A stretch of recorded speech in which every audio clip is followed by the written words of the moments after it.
Murder at the Christmas Carol Service. Welcome, dear listeners, to Velvet Clues. I'm Connor, your narrator for tonight's chilling tale from the quiet village of St. Mary Mead. Before we begin this Christmas mystery, I wonder, have you ever noticed how the most sacred moments can harbour the darkest intentions? How a prayer can mask a plot, or a hymn hide hatred? Tonight's story proves that even the holiest of nights can witness the most unholy of deeds. So settle in with your hot cocoa, dim the lights, and let me tell you about the Christmas Carol service that became a requiem. Chapter 1. The Silent Night That Wasn't. It was December 23rd when Miss Jane Marple took her usual pew at St. Mary Mead's ancient church, her keen eyes observing the congregation gathering for the annual Christmas Carol service. The church looked particularly beautiful that evening, with holly and ivy adorning every column, and hundreds of white candles waiting to be lit for the traditional candlelight ceremony. The air carried the mingled scents of pine, beeswax, and that peculiar mustiness that clings to old churches like a faithful ghost. Miss Marple noticed the unusual excitement rippling through the congregation.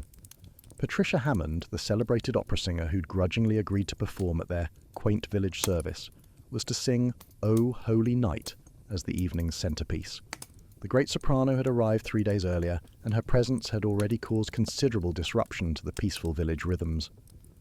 "Such an honour," Mrs. Bantry whispered to Miss Marple, though her tone suggested otherwise. "Though I must say, she's been rather difficult. Poor Dorothy Mills has been at her wits' end trying to accommodate all her demands." Dorothy Mills, the church choir director for 40 years, stood near the altar, her face drawn with exhaustion. She'd spent the afternoon repositioning the music stand exactly where Patricia had demanded, adjusting and readjusting until the temperamental soprano had declared it barely adequate. Thomas Reed, the church warden, was making final adjustments to the special spotlight that would illuminate Patricia during her solo. His movements were stiff, mechanical, and Miss Marple noticed how his jaw clenched whenever he glanced toward the front where Patricia was warming up her voice, the scales echoing through the sacred space like warnings. Harold Price, hired as sound technician for the special performance, crouched beside the music stand, checking the microphone placement one last time. His hands trembled slightly, though whether from nerves or something else Miss Marple couldn't determine. She'd heard he'd once worked with Patricia professionally, though the details remained vague. Sarah Fletcher sat at the piano, her fingers moving silently over the keys, practicing the accompaniment without sound. As Patricia's accompanist for the evening, she'd endured 3 grueling rehearsals where nothing had been quite right. The tempo too fast, then too slow, the dynamics too dramatic, then too subdued. Catherine Clement, the vicar's wife, finished arranging white roses around the altar, each bloom perfect and pristine. She'd volunteered for the task, though Miss Marple had noticed her unusual insistence on handling the church decorations personally this year. As the congregation settled and the lights dimmed, leaving only the spotlight waiting for Patricia's moment, Reverend Clement began the service with traditional readings. The choir sang "Once in Royal David's City," their voices blending beautifully despite the tension that Patricia's presence had created. Then came "Silent Night," sung by candlelight, the congregation's faces glowing warmly in the flickering flames. Finally the moment arrived.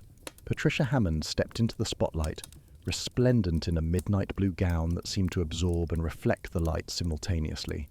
The church fell utterly silent. Sarah Fletcher played the opening notes and Patricia began to sing. Her voice was undeniably magnificent, filling the ancient stone church with pure, crystalline sound.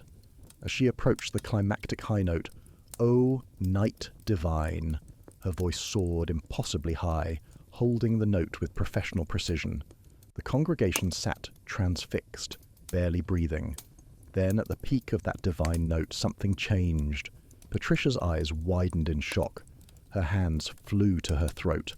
The note cut off abruptly, replaced by a horrible gasping sound. She staggered, knocking against the music stand, sending sheet music scattering like white birds in the darkness. She fell to her knees, then forward, her body convulsing once before lying still in the harsh spotlight that now seemed more like an accusation than an illumination. The congregation sat frozen for one terrible moment before chaos erupted. Someone screamed, others rushed forward. Reverend Clement called for Dr. Haydock, who was already pushing through the crowd, but Miss Marple remained seated, her sharp eyes taking in every detail of the scene, the positioning of the music stand, the scattered sheets, and most particularly, the expressions on the faces of those 5 people who'd had access to the sanctuary before the service. One of them, she was certain, had just committed murder in the house of God, on this most holy of nights. Chapter 2. The Poison in the Holy Night. Dr. Haydock knelt beside Patricia Hammond's still form, his experienced fingers searching for a pulse that Miss Marple knew he wouldn't find. The church had erupted into controlled chaos, some congregants praying, others weeping, and still others pressing forward with morbid curiosity. The spotlight still blazed down on Patricia's body, turning her midnight blue gown almost black in its harsh illumination. "Everyone back, please," Dr. Haydock commanded, his voice carrying the authority of decades of medical practice. He leaned close to Patricia's face, then recoiled, slightly.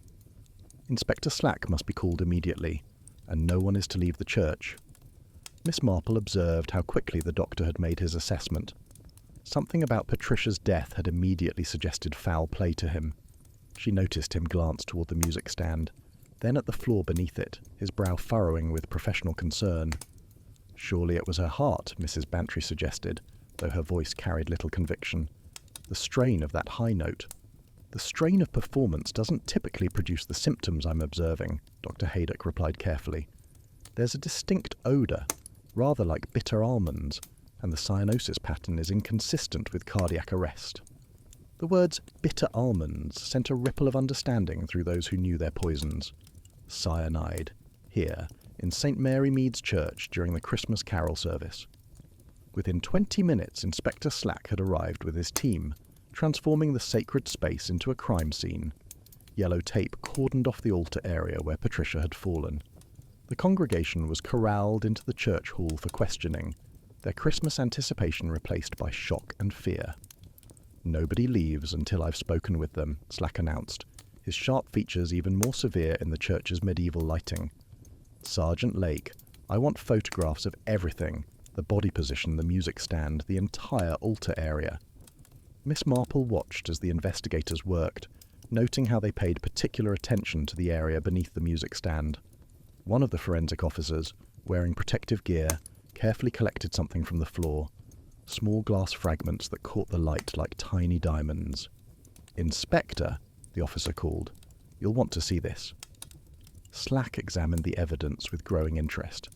"Appears to be remains of some sort of glass capsule. Send it for immediate analysis." He turned to Dr. Haydock. "Doctor, your initial assessment?" "Poisoning by inhalation," Dr. Haydock stated. "The symptoms are consistent with hydrogen cyanide gas. The victim would have breathed it in deeply while singing, particularly during that sustained high note when her lungs would have been fully expanded." "Gas?" Slack looked skeptical. "In a church full of people?" "A localized release," Dr. Haydock explained. "The capsule appears to have been positioned to release gas directly into Miss Hammond's breathing zone. The congregation, seated 20 feet away, wouldn't have been affected. The gas would have dissipated quickly in such a large space." Miss Marple studied the 5 individuals who'd had access to the sanctuary before the service. They sat apart from the other congregants, each seemingly lost in their own thoughts. Dorothy Mills clutched a handkerchief, dabbing at her eyes, though Miss Marple noticed they remained remarkably dry. The choir director's shock seemed genuine, but there was something else in her expression. Relief, perhaps. Thomas Reed stood ramrod straight against the wall, his churchwarden's dignity intact despite the circumstances. Yet his hands, clasped behind his back, were clenched so tightly his knuckles had gone white. Harold Price sat hunched forward, his technical equipment abandoned by the altar. He kept running his hands through his thinning hair, muttering something about checking everything twice, 3 times even. Sarah Fletcher remained at the piano bench, her fingers still moving silently over the keys, as if she couldn't stop playing the accompaniment to a song that had ended in death. Her face was pale, almost translucent in the church's amber lighting. Catherine Clement moved between the assembled congregants, offering comfort with the practiced ease of a vicar's wife. Yet Miss Marple noticed how she avoided looking toward the altar, toward the spot where Patricia had died. "Inspector," Sergeant Lake approached with an evidence bag, "the forensics team has made a preliminary assessment. The glass capsule contained traces of chemicals consistent with a timed release mechanism. Someone wanted that gas to release at a specific moment. During the high note, Miss Marple said quietly, drawing the inspector's attention, when Patricia would be breathing most deeply, drawing in the maximum amount of poison. Slack nodded grimly. Someone who knew exactly when that moment would occur. Someone who'd heard her rehearse. The 5 suspects had all been present at yesterday's rehearsal, Miss Marple reflected. They'd all heard Patricia practice that sustained high note, timing it precisely, hitting it the same way each time with professional consistency. They'd all had opportunity to place the poisoned capsule, but who among them had harboured enough hatred to commit murder in God's house on Christmas Eve's Eve, turning a celebration of Christ's birth into an execution? The answer, Miss Marple suspected, lay not in the present, but in the past, in old wounds that Patricia Hammond had inflicted, wounds that had festered until someone decided that this Christmas would be her last. Chapter 3.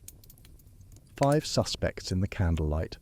Inspector Slack had commandeered the vestry for interrogations, its ancient wooden panels and narrow Gothic windows lending an appropriately sombre atmosphere to the proceedings. Miss Marple, having convinced the inspector that her observations might prove valuable, sat quietly in the corner, her knitting needles clicking softly as she listened to each suspect's account. Dorothy Mills was first, entering with the bearing of someone who'd conducted herself with dignity through decades of small disappointments. At 72, she carried herself with the careful precision of a trained performer, though she'd spent 40 years directing amateur church choirs rather than gracing opera stages. "I arranged all the music stands yesterday afternoon," Dorothy explained, her voice steady despite the circumstances. "Patricia was very particular about the height and angle. I must have adjusted that stand a dozen times before she was satisfied." "And you were alone during this time?" Slack inquired. "For the most part, yes. Harold Price came in briefly to test the microphone placement, but otherwise I worked alone." Dorothy paused, her fingers twisting the handkerchief in her lap. "Patricia was difficult to please." Miss Marple noticed the slight tremor in Dorothy's voice when she spoke Patricia's name. There was history there, old and painful. "How did you know Miss Hammond?" Slack continued. "We trained at the same conservatory many years ago." Dorothy's reply was carefully neutral, but Miss Marple caught the tightening around her eyes. Our paths diverged after graduation. Thomas Reed entered next, his churchwarden's authority somewhat diminished by the evening's events. A man of 68, he'd served St. Mary Mead's church for 3 decades with unwavering dedication. "I prepared all the lighting yesterday evening," he stated.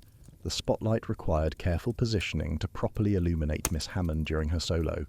She insisted on testing it multiple times. "Were you alone?" Slack asked. Catherine Clement was arranging flowers, and Sarah Fletcher was practicing at the piano. We didn't interact much, each focused on our own tasks. Reed's jaw clenched.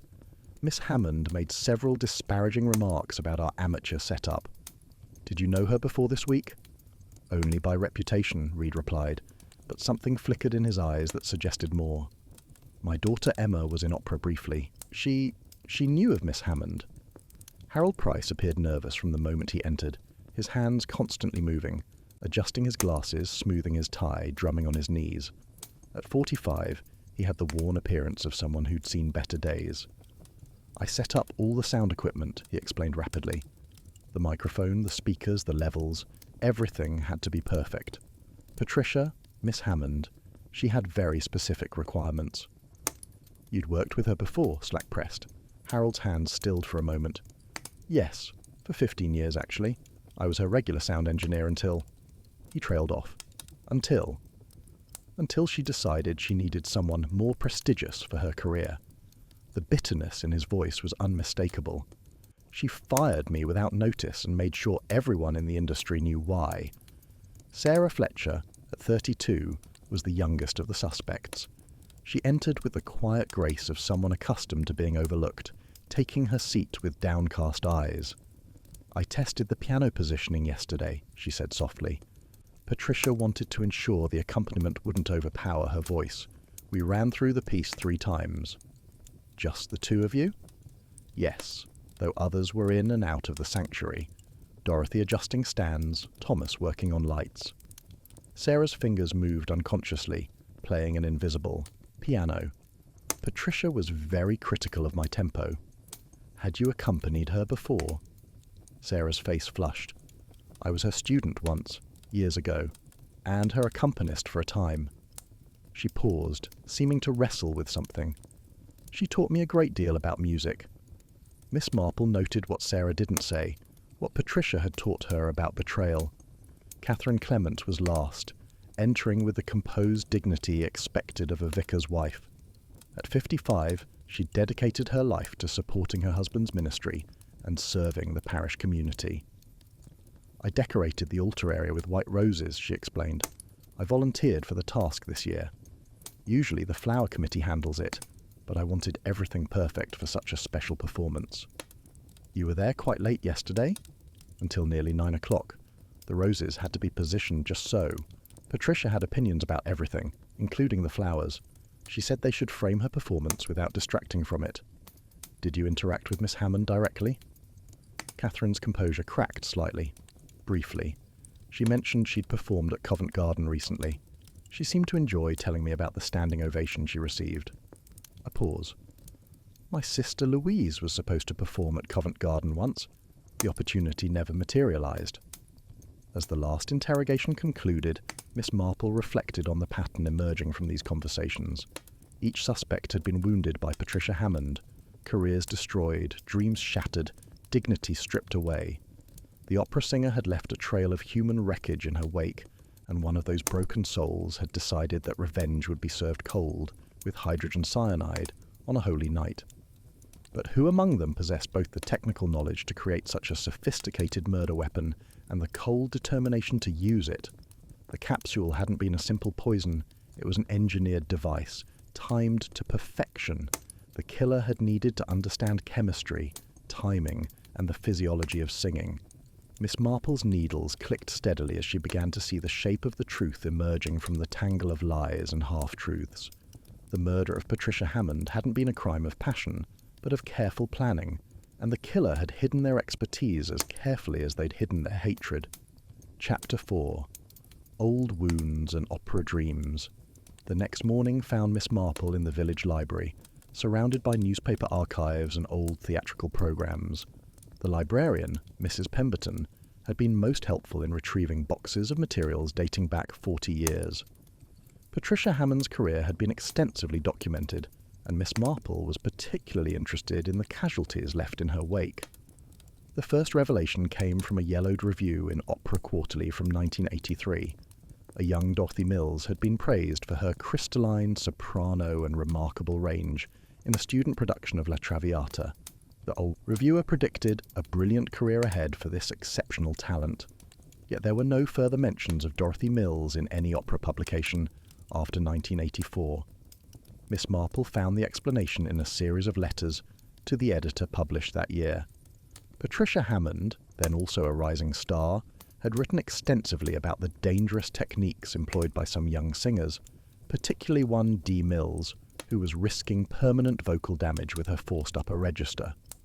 Other letters followed, all mysteriously signed by different names but bearing Patricia's distinctive prose style, each one undermining Dorothy's reputation until no opera company would risk hiring her. Character assassination by correspondence, Miss Marple murmured, making careful notes. The next discovery concerned Thomas Reed's daughter, Emma. The record showed Emma Reed as Patricia's understudy for Tosca in 2008. On opening night, Emma had failed to appear, and Patricia had triumphed in the role. The reviews were glowing, but a small notice in the company newsletter mentioned that Emma had been taken violently ill just hours before the performance. Mrs. Bantry appeared at the library, eager to assist. "I've been asking around the village," she said, settling beside Miss Marple. Old Mrs. Hartley remembers Thomas receiving a call from London that night. Emma was in hospital with severe food poisoning. She'd had dinner with Patricia just before falling ill. "How convenient for Patricia," Miss Marple observed dryly. Harold Price's story unfolded through trade publications. For 15 years, his name appeared consistently as Patricia Hammond's sound engineer, praised for his technical excellence. Then, abruptly in 2019, Patricia had given an interview claiming she'd been held back by provincial technicians and needed to upgrade to professionals who understood artistry, not just acoustics. Harold's name vanished from major productions after that, replaced by whoever was currently fashionable. But here's something interesting, Mrs. Bantry said, producing a technical journal. Harold Price has a degree in chemical engineering. Before he moved into sound work, he designed industrial gas systems. Miss Marple's eyes sharpened. Did he indeed? Sarah Fletcher's betrayal was documented in competition records. In 2018, she'd submitted several original compositions to the Hampton Court Music Prize. The winning arrangements, submitted by Patricia Hammond, bore remarkable similarity to Sarah's work. When Sarah had protested, Patricia had produced dated manuscripts suggesting Sarah had copied her, not the reverse. Sarah's reputation as a composer never recovered. The poor girl, Mrs. Bantry sympathised, to have your own creations stolen and then be accused of being the thief. Catherine Clement's connection proved most elusive until Miss Marple discovered a psychiatric journal article about competition-induced nervous disorders in performing artists. Case study.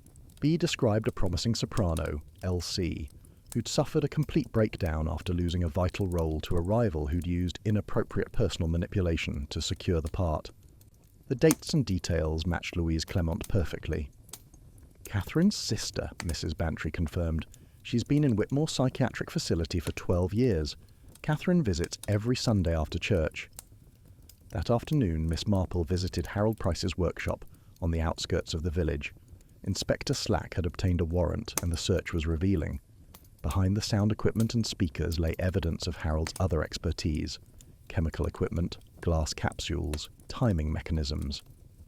"Mr. Price," Inspector Slack said grimly, "you have some explaining to do." Harold's workshop notebook was particularly damning.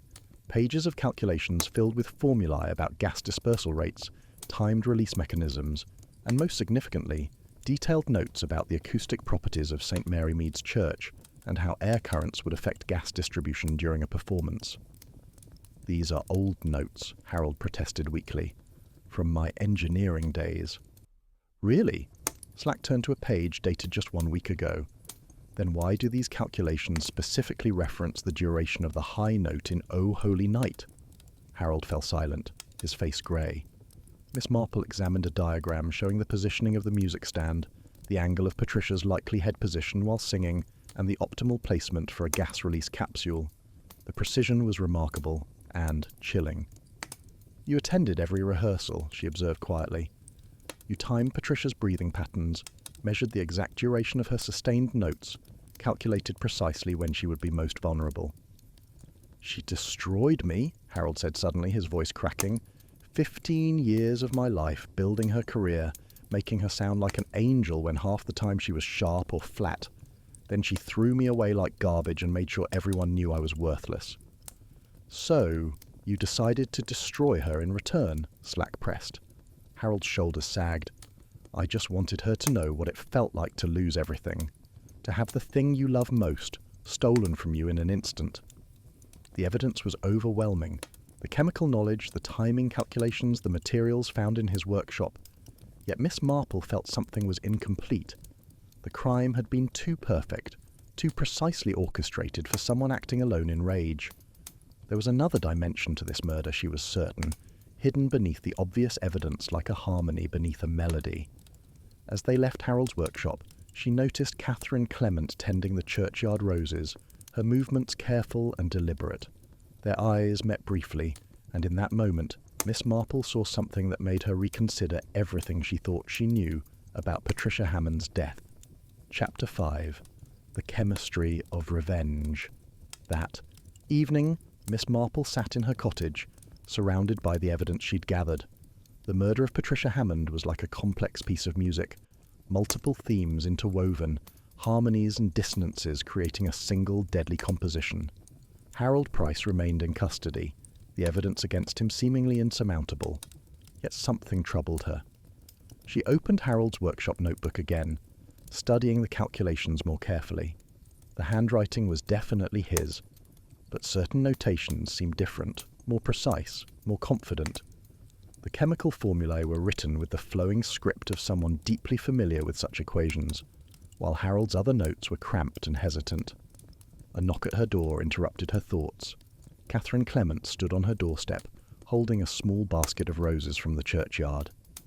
"I thought you might enjoy these," Catherine said, though her real purpose was clearly something else. "May I come in?" Miss Marple led her to the sitting room, noting how Catherine's eyes immediately went to the notebook on the table. "Harold didn't act alone, did he?" Miss Marple said gently.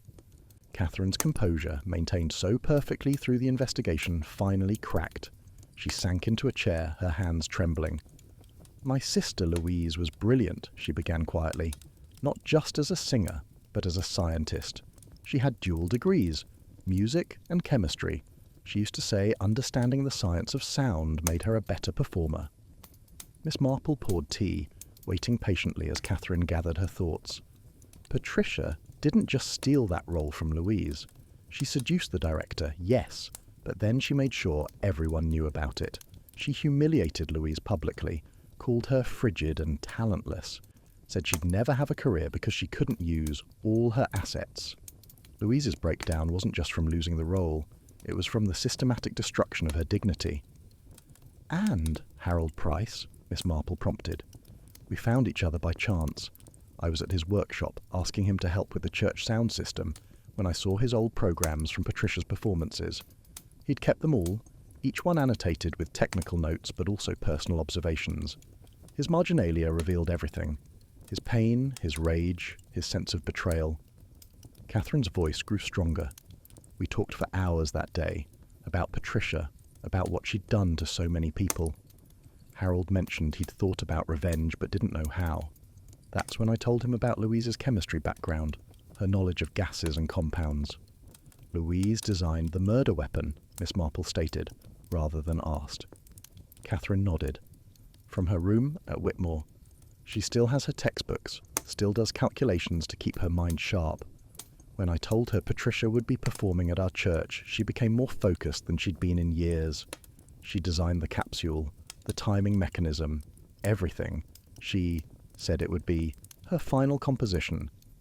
"And you built it?" I followed Louise's instructions precisely. The glass capsule, the chemical timer, the hydrogen cyanide concentration, everything calculated to the smallest detail. Louise even predicted Patricia's breathing pattern based on videos of her past performances. Miss Marple studied Catherine's face. "But it was Harold who placed it?" "Yes. His role setting up the sound equipment gave him the perfect opportunity. He positioned it exactly where Louise specified, beneath the music stand where the gas would rise directly into Patricia's breathing zone during the high note. 3 people conspiring to commit murder," Miss Marple reflected, each providing what the others lacked. Harold with access, Louise with expertise, and you as the connection between them. Catherine's expression hardened.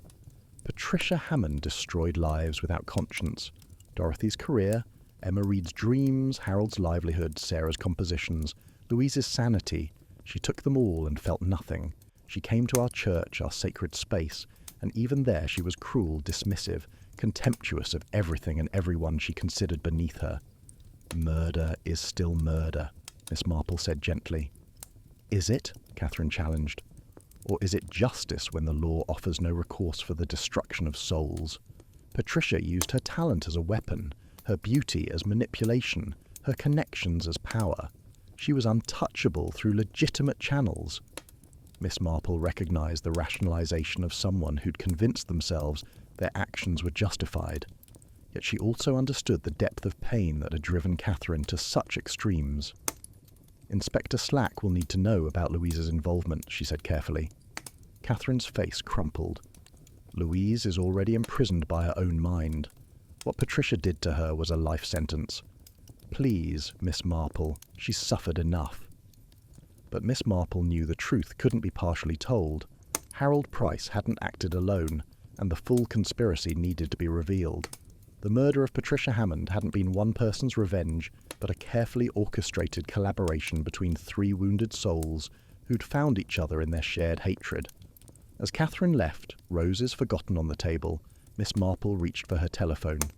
Inspector Slack needed to know about the true chemistry of this revenge, not just the hydrogen cyanide that had killed Patricia, but the volatile mixture of pain, expertise, and opportunity that had combined to create murder on a holy night.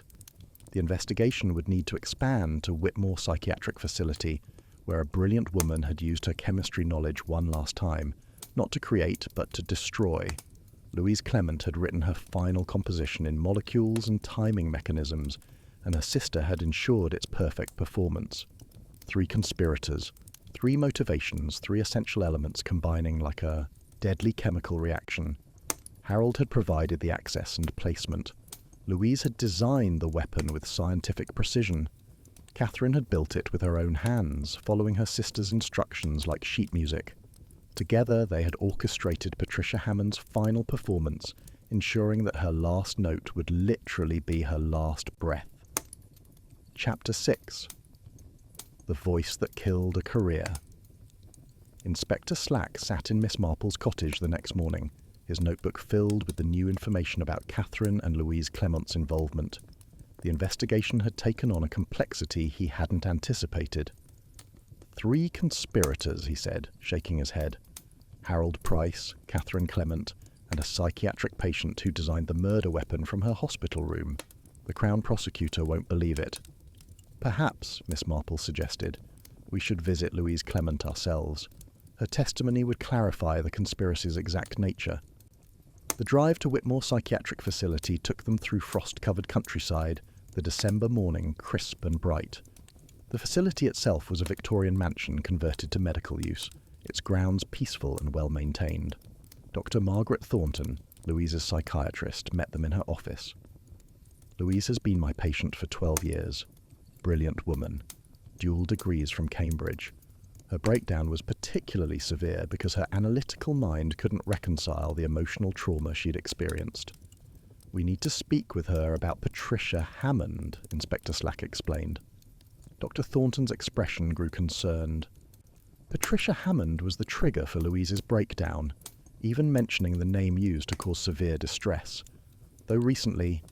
She paused. Recently, Louise has seemed more focused, more engaged. She's been working on complex calculations, said she was composing again. They found Louise Clement in the facility's library, surrounded by chemistry textbooks and sheets of paper covered in formulae. At 48, she still possessed a refined beauty, though her eyes held the distant quality of someone who'd retreated deep within themselves. Louise, Dr. Thornton said gently, these people need to speak with you about Patricia Hammond. Louise looked up, and Miss Marple was struck by the clarity in her gaze. She's dead, isn't she? My composition worked. Your composition? Inspector Slack leaned forward. Louise smiled, the expression both sad and satisfied. My final piece, written in hydrogen cyanide and timed release mechanisms. Catherine told me Patricia would sing O Holy Night at the church. I knew exactly how she'd perform it. Patricia never changed anything once she'd perfected it. She'd hold that high note for exactly 12 seconds, breathing deeply before and after. She pulled out a sheet covered in calculations. The capsule needed to release the gas at precisely the right moment. Too early, and it would dissipate. Too late, and she'd have finished the note. I calculated everything. The temperature in the church, the air currents from the heating system, the distance from the music stand to her breathing zone. You designed a murder weapon, Slack stated. I designed justice, Louise corrected. Patricia destroyed my career, my sanity, my life. But she gave me one gift. She taught me that talent without conscience is just another form of weapon. So I used my talents one last time. Miss Marple studied Louise carefully. Despite her psychiatric condition, or perhaps because of it, she spoke with remarkable clarity about the murder. Tell us about that night in 2011, Miss Marple said gently. When Patricia took your role. Louise's composure flickered. I was supposed to sing Marguerite in Faust at Covent Garden. It would have established my career. Patricia was my understudy, can you imagine? She was considered beneath me then. But she wanted that role, needed it to leap forward. So she seduced the director, made sure everyone knew about it, then told him I was frigid, unstable, that I'd crack under pressure. Her hands clenched the papers. The director gave her my role 3 days before opening night. Patricia made sure to tell everyone why, that I couldn't play the game, that I was too pure for opera's real requirements. The humiliation was public, deliberate, designed to destroy not just my career, but my reputation as a woman. "So you retreated here," Miss Marple observed. My mind couldn't process it. The logical part understood it was business, competition. But the emotional part, Louise touched her temple. It broke.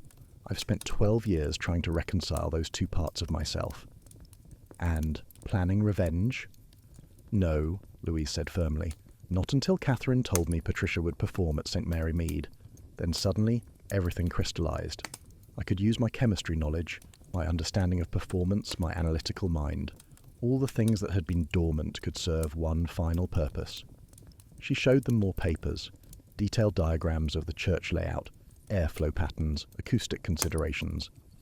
Harold had to place it precisely, 2 inches to the left or right, and the gas would miss her breathing zone. The timing mechanism had to account for temperature variations. Colder air would delay the reaction by crucial seconds. "This is remarkably detailed," Inspector Slack admitted. "It had to be perfect," Louise said simply. Patricia always demanded perfection from others. Her death required the same standard, Dr. Thornton intervened. "Louise, you understand you're confessing to conspiracy to murder?" Louise laughed, the sound surprisingly musical. "What can they do to me? I'm already imprisoned. Have been for 12 years. But Patricia Hammond is dead, and she died doing what she loved most. Performing. She got the spotlight, the audience, the attention she craved. She just didn't get to enjoy the applause." As they left Whitmore, Miss Marple reflected on the tragedy of Louise Clement, a brilliant woman destroyed by another's ambition, who'd used her remaining talents for destruction rather than creation. The chemistry of revenge had been precise, clinical, perfect, just like Patricia had always demanded. But there remained one more thread to follow. Thomas Reed and Sarah Fletcher hadn't been part of the conspiracy, but their hatred for Patricia had been real. Had they known what was planned? Had they chosen silence over warning? "We need to speak with Thomas Reed again," Miss Marple told Inspector Slack, "and Sarah Fletcher. They may not have wielded the weapon, but I suspect they knew more than they've admitted." The conspiracy was broader than 3 people, she realized. It was a community of the wounded, united in their silence if not their actions, all complicit in allowing Patricia Hammond's final performance to become her last. Chapter 7. The Accompanist's Secret. Sarah Fletcher lived in a modest flat above the village music shop, where she gave piano lessons to supplement her income. Miss Marple climbed the narrow stairs, hearing scales being practiced with mechanical precision. The music stopped at her knock. Sarah answered the door, looking haggard, dark circles under her eyes suggesting sleepless nights since Patricia's death. Her small sitting room was dominated by an upright piano, its surface covered with sheet music, including several pieces marked "Original Composition by S. Fletcher." "Miss Marple," Sarah said quietly, "I wondered when you'd come." They sat by the window overlooking the high street, where normal village life continued despite the tragedy. Sarah's hands moved restlessly, fingers playing invisible keys. "You knew, didn't you?" Miss Marple said gently. "Not the details, perhaps, but you knew something would happen that night." Sarah's fingers stilled. "How could you tell?" "You were the only one who didn't react with shock when Patricia collapsed. You closed your eyes and continued playing for several bars, as if completing a rehearsed performance. Only when the screaming started did you stop." "I didn't know about the poison," Sarah said quickly. "I swear I didn't know how it would happen." "But you knew something would?" Sarah stood and retrieved a folder from the piano bench. Inside were her original compositions, the ones Patricia had stolen. But there were also letters, dozens of them, all from Patricia to various competition judges and music publishers. "She didn't just steal my work," Sarah explained. "She systematically destroyed any chance I had of proving they were mine. These letters claim I was her student who became obsessed, that I copied her style, that my mental instability made me delusional about authorship." Miss Marple examined the letters, noting Patricia's persuasive prose, her ability to sound concerned while wielding character assassination like a scalpel. "2 weeks ago, Harold Price approached me," Sarah continued. He didn't say anything directly, just mentioned that Patricia's performance might not go as planned. He suggested I might want to prepare for disruptions. And you said nothing? Sarah's face hardened. Patricia stole 3 years of my work, claimed my best compositions as her own, then had the audacity to ask me to accompany her here, in my own village, playing my own music that she'd stolen. She wanted to humiliate me one final time. Did Harold tell you when this disruption would occur? During O Holy Night, he said I should keep playing no matter what happened, that stopping might draw suspicion. So I played through her death. I accompanied her to the very end. Miss Marple recognised the bitter satisfaction in Sarah's voice. She'd been forced to play supporting role to Patricia for years, and in the end she'd played Patricia off the stage permanently.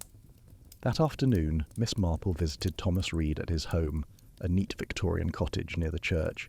He was in his study, surrounded by photographs, most prominently pictures of his daughter Emma in various opera costumes. She could have been great, he said without preamble, knowing why Miss Marple had come. Emma had everything: voice, presence, dedication, until Patricia Hammond destroyed her confidence with one calculated act of cruelty. The food poisoning? Thomas nodded grimly. Emma knew it was deliberate. Patricia had insisted on taking her to dinner. Mentor to understudy, she said. Emma was so honoured. Then the oysters arrived, Patricia's treat. She insisted Emma try them. 3 hours later, Emma was in hospital, and Patricia was taking her bows at Covent Garden. Emma never performed again? How could she? Patricia made sure everyone knew Emma had missed the performance due to nerves manifesting as physical illness. The opera world is small and gossipy. Emma was labelled as unreliable, weak, unable to handle pressure. She teaches primary school now, says she's happy, but I see her watching opera on television, and her eyes... He trailed off. Did you know what Harold and Catherine were planning? Thomas was quiet for a long moment. Catherine came to me a week before the performance. She didn't give details, just said Patricia might experience some difficulties during the service. She asked if I would ensure the lighting remained focused on the altar, no matter what happened. And you agreed? I told her I would do my job as church warden, nothing more. But yes, I suspected something. When Patricia collapsed, I made sure that spotlight stayed on her. The congregation needed to see what happened to people who destroyed others without conscience. You could have warned her. Thomas's expression was stone. Could I? Should I have saved the woman who destroyed my daughter's dreams? Who took pleasure in crushing others? I'm a church warden, Miss Marple, not a saint.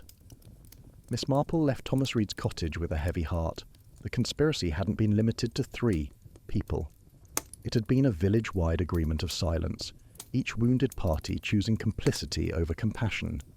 Harold, Catherine and Louise had created and executed the murder weapon, but Sarah and Thomas had been knowing accessories, their silence as deadly as the hydrogen cyanide. That evening she compiled her complete findings for Inspector Slack.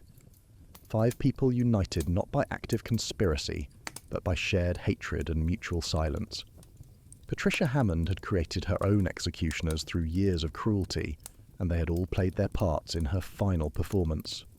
The question, Inspector Slack said after reviewing everything, is how many we can actually prosecute.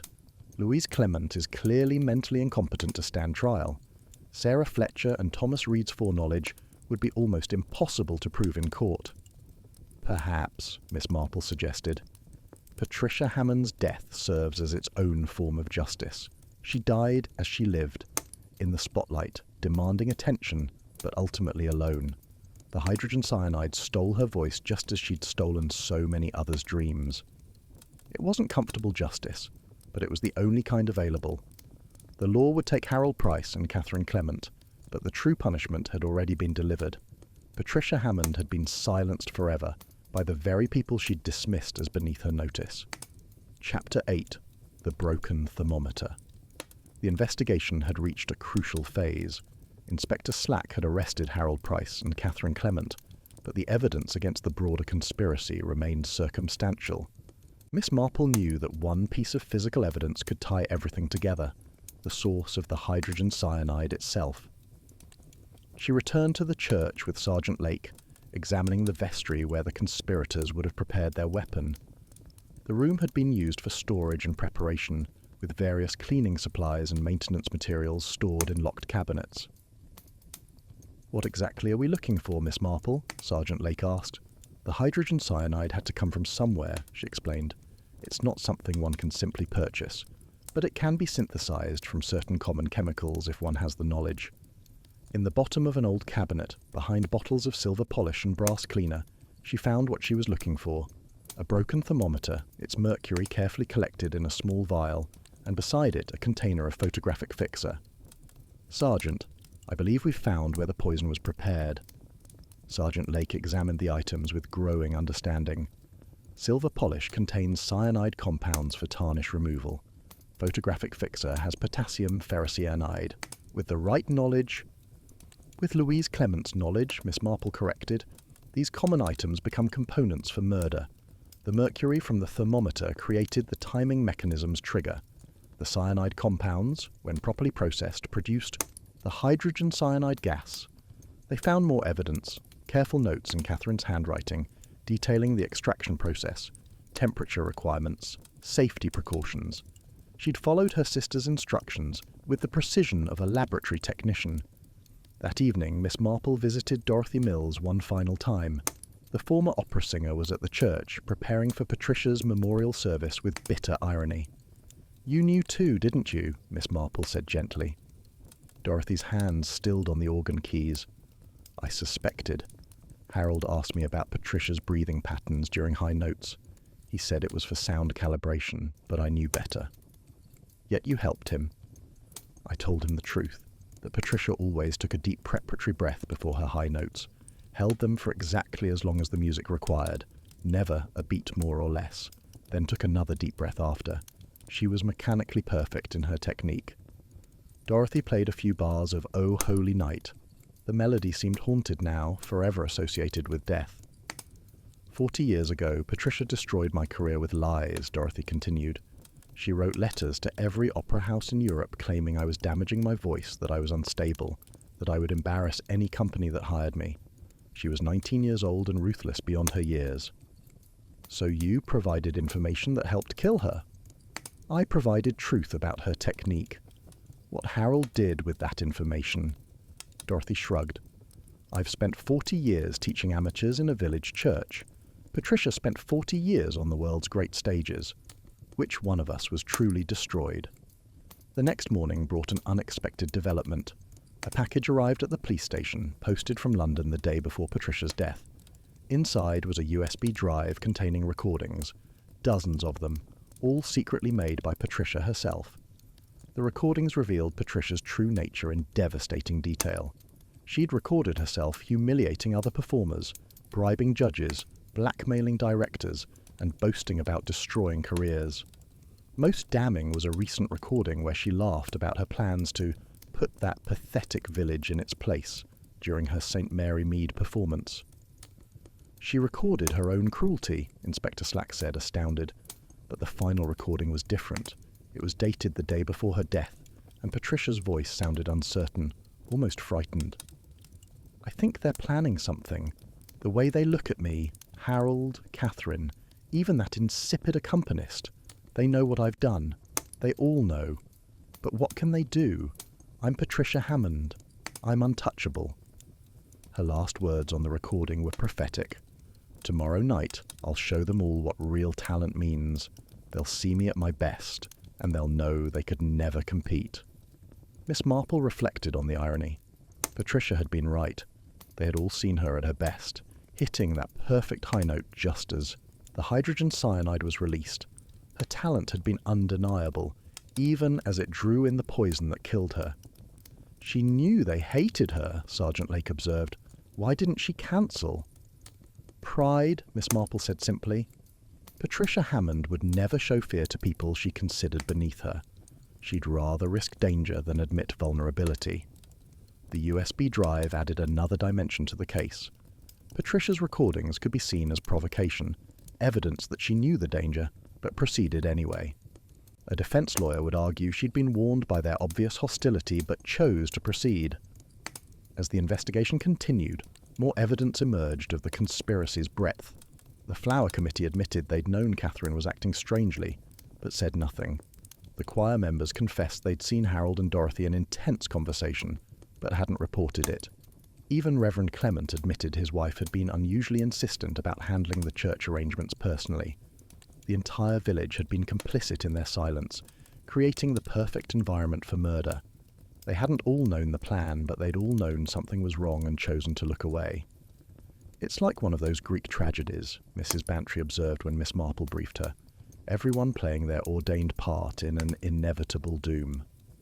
"Except this wasn't inevitable," Miss Marple corrected. "At any point, someone could have spoken up, warned Patricia, prevented the tragedy. But 40 years of collective wounds had created a conspiracy of silence that was just as deadly as the hydrogen cyanide. The broken thermometer, the silver polish, the photographic fixer, such ordinary items transformed into instruments of death by knowledge and hatred. Louise Clement had provided the formula, Catherine had mixed the poison, Harold had placed the device, and an entire village had provided the silence necessary for murder to flourish." Chapter 9. Justice and Christmas Eve. December 24th arrived with a fresh snowfall that transformed St. Mary Mead into a Christmas card scene. The church bells rang for the Christmas Eve service, but the congregation that gathered was subdued, marked by the absence of those now in custody and the weight of collective guilt. Inspector Slack had made his arrests. Harold Price was charged with murder, Catherine Clement with conspiracy to murder and manufacturing the poison. Louise Clement had been deemed unfit to stand trial, but would remain at Whitmore under strict supervision. Sarah Fletcher and Thomas Reed faced no charges. Insufficient evidence existing to prove their foreknowledge rose to criminal conspiracy. Miss Marple attended the morning service, observing how Reverend Clement struggled through his sermon on forgiveness and redemption. His wife's empty place beside him spoke volumes about the cost of revenge. After the service, she found Dorothy Mills at the organ, playing Bach's Christmas Oratorio with mechanical precision. "They want me to find a new choir director," Dorothy said without looking up. "The association with the murder, they say, makes my position untenable. Will you resign?" "After 40 years, no. Let them fire me if they must. I've lost everything else to Patricia Hammond. She won't take this too." That afternoon, Miss Marple visited Harold Price in custody. He looked older, defeated, the nervous energy that had sustained him gone. "I keep thinking about the capsule," he said quietly. "How perfect it was. Louise designed it brilliantly, the chemical timer precise to the second, the gas concentration exactly calibrated. It was a masterpiece of engineering. A masterpiece that killed a woman. A woman who destroyed dozens of lives without a second thought." Harold's voice held no remorse. "Do you know what she said to me when she fired me? That I was technical staff, replaceable, that she needed someone who could enhance her artistry, not just manage equipment. So you enhanced her final performance with hydrogen cyanide." Harold actually smiled. "The irony wasn't lost on me. I gave her the most technical death possible, calculated down to the molecular level. She died by mathematics and chemistry, not art." Miss Marple's final visit was to Catherine Clement, who waited in a holding cell for transport to prison. The vicar's wife maintained her dignity even in custody, sitting straight-backed and composed. "Louise is actually happy," Catherine said. "Can you believe that? For the first time in 12 years she's at peace. She says her composition was performed perfectly, that Patricia's death was her greatest work." "And you? Are you at peace?" Catherine considered the question. "I held poison in my hands, Miss Marple. I followed my sister's instructions and created death from household chemicals. I watched Patricia drink from the communion cup that morning, knowing she'd be dead by evening. No, I'm not at peace." "Yet, you don't regret it." "I regret the necessity. I regret that Patricia chose cruelty as her path through life. I regret that the law offered no justice for the souls she destroyed. But her death itself? No. The world is better without Patricia Hammond's talent being used as a weapon against others." That evening, the Christmas Eve service proceeded as planned. The church was packed, some drawn by faith, others by morbid curiosity about the murder site. The spotlight that had illuminated Patricia's death now lit an empty space where the choir sang "O Holy Night" together, no soloist taking Patricia's place. Miss Marple noticed how many people glanced at that empty spot, perhaps imagining they could still see Patricia clutching her throat, still hear that perfect note cut short by poison. The murder had tainted the sacred space, turned a holy night into a crime scene. After the service, she walked through the snowy churchyard with Mrs. Bantry, passing the spot where Patricia would be buried the next day. A simple service, Inspector Slack had said, with only her agent and a few professional colleagues attending. No family? Mrs. Bantry had asked. She alienated them all years ago, was the reply. Now, standing in the churchyard where Patricia would lie, Miss Marple reflected on the waste of it all. Patricia's talent had been genuine, her voice truly magnificent, but she'd weaponized her gifts, used them to wound rather than heal, to destroy rather than inspire. The saddest part, she told Mrs. Bantry, is that Patricia created her own executioners. Each cruelty planted a seed of hatred that eventually bloomed into murder. She orchestrated her own death as surely as she orchestrated her performances. Will the others face justice? Mrs. Bantry asked. Sarah, Thomas, Dorothy, all those who knew but said nothing. They'll face their own form of justice. They'll live knowing they could have prevented a murder but chose silence. They'll hear "O Holy Night" every Christmas and remember watching a woman die. That's perhaps a harsher sentence than any court could impose. As they left the churchyard, snow began falling more heavily, covering the ground where Patricia would soon rest. The Christmas bells rang out across the village, but they seemed to carry a different tone now, not just celebration but warning. Even in this peaceful village, even during the holiest season, darkness could flourish when good people chose silence over speech, revenge over forgiveness. Tomorrow was Christmas Day, a time for redemption and hope. But tonight, Christmas Eve belonged to the ghosts of those Patricia had wronged, and the living who had finally wronged her in return.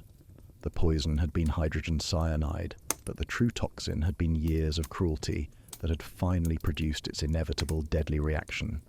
Chapter 10. The Carol That Became a Requiem. Christmas morning dawned bright and clear over St. Mary Mead.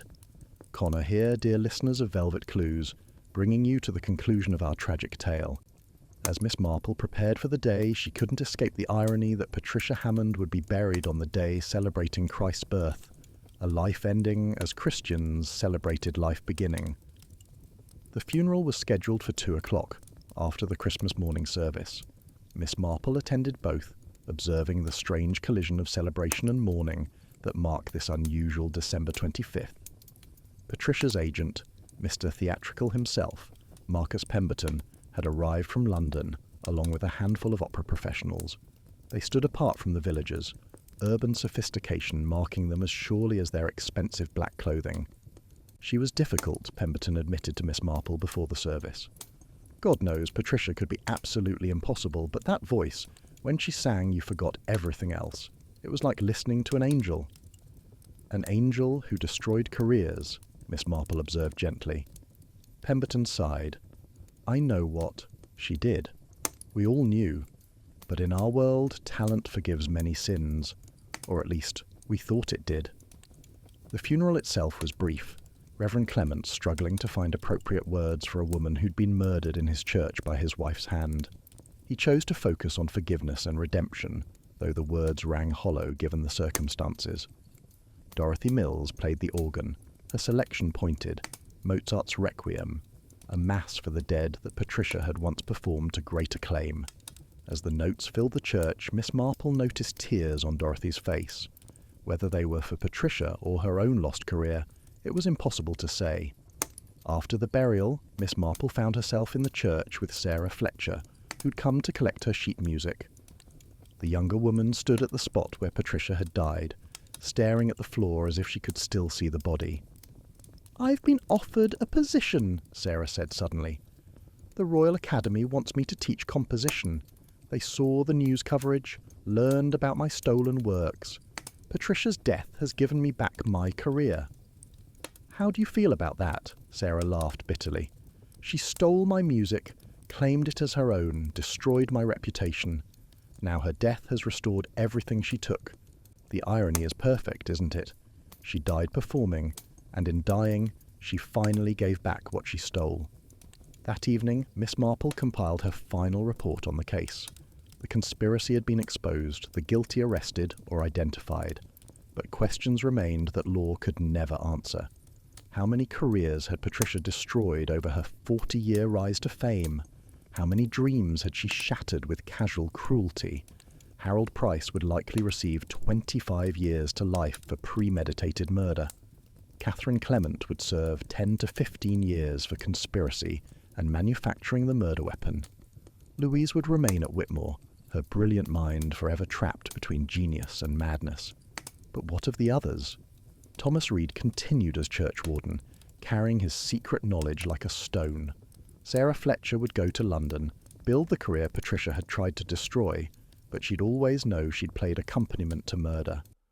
Dorothy Mills would remain at her organ, playing for village services instead of opera houses, her bitterness a poison as deadly as hydrogen cyanide.